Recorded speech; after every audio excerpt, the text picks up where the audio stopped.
Welcome once again to East African Folktales program.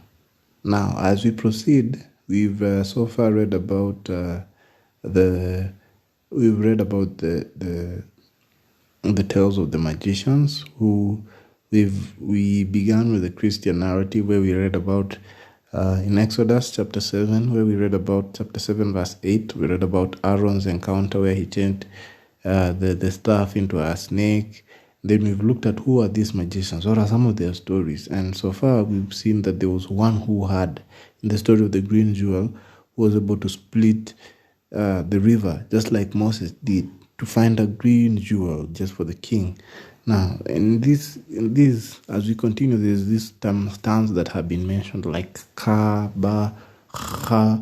What do they mean? Now, these are an excerpt from the same time, or from the same explaining what they mean. So it says, "My car dwells in my body, insult it not." That's from the papyrus of Ani. Then it says ha. So what is ha or heart? It's the physical body that may decompose. So this physical being is called ha, K-H-A. When it's K-A, it's the virtual linga, the shape or the spiritual type of man. The virtual linga, shape or spiritual type of man, ordinarily inseparable from the human body and also like a guardian angel or composite soul to some. So its lower body part, the lower body part is good, or its lower body part is good knowledge reaped here on earth. So the car is the spiritual type of man or the guardian angel. And then we have the ba, which is the human in heaven, or the side of man, the useful side of him. So you get that difference? Ka, ha, ba.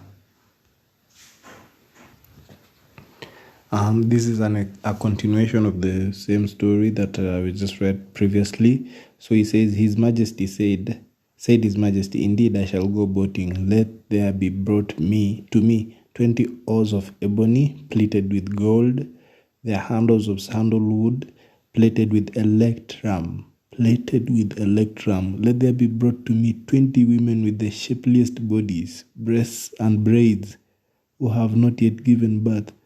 Also let there be brought to me 20 nets, and those nets to these women in place of their clothes, and give those nets to these women in place of their clothes." All this was done as His Majesty commanded. So now it gives you a clue of what Pharaoh was going through, or what this guy required to be entertained with. Like, he just had to have this. And then when one of them lost the jewel, it forced a magician to split the water in half. Now you can get what it means to be swallowed up. When Aaron's snake swallowed up the magician's snake, now I get what it means. Or do you get what it means? Okay? All right. So, still a continuation of the other story about, you remember the three children being born. Now, here's a continuation of the same, or a further explanation of the same. So, the first child who was born, called Isaka, the one who said whose name almost rhymed with Isaac or Isaka, Isaker, do not be so mighty in her womb. You whose name is mighty. So the other name is also mighty.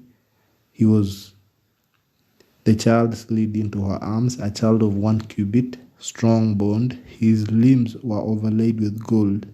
His headdress was of true lapis lazuli. And they wished him, having cut his neighbor cord, laid him on a pillow of cloth. Then Mesket, you remember the one who, Sekhmet, an abbreviation of Sekhmet, who was in charge of, or the spirit that was in charge of childbirth,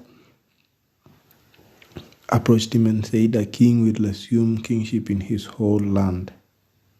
The first child, Issachar, or mighty, and Hunum gave him his healthy body. So Hunum was the one who fashions body. Then the second child, who was called, the first child was called, let's just go back and read, Path of the Royal Children. So the first one, you read it. The first child was called Usakaf, the second was called Sahura, the third was called Kaka. So Usakafu is mighty. Sakura is do not read in her womb, you whose name is tread of Ra. So that's Sahara Desert. Interesting. Sahara. All right. And if he said do not read in her womb, interesting. Do not read. And it's always claimed that East African people, Hamites, didn't have a culture because we didn't write. If we didn't write, why are we being told do not read in her womb? Like you came into the world reading. You whose name is Tread of Ra. Okay? And the third one, Kaka. Don't be so dark in her womb. You whose name is dark. That's Kaka. And, mother having all these three children, they were able to take over ruling eventually. The maid, they had that incident with the maid after a fortnight. She purified herself and her house was in order. Everything was good except they had no beer. So listening to the music, they sort that out. And you know how it ended. The maid was captured while still wondering about the girl's intention to tell the current pharaoh about her triplets. The brother sadly informs her about the maid's demise when she was eaten by the crocodile at the Nile.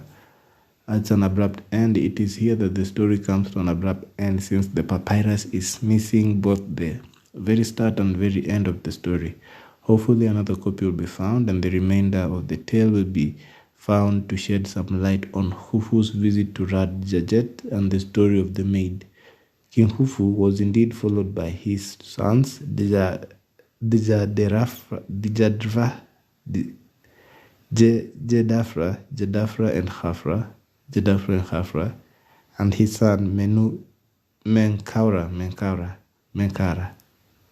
Menkaura. Thus ended the fourth dynasty. This is the fourth dynasty. The first three kings of the fifth dynasty were Yusakaf, Yusufu, strength, Sahura, feet of Ra or Sahara Desert, or and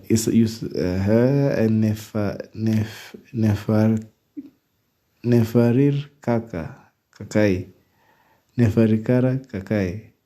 I had a lecturer, he was named Kakai. Nefarikara Kakai. His name, the story is a fun because Kakai is the last king's name.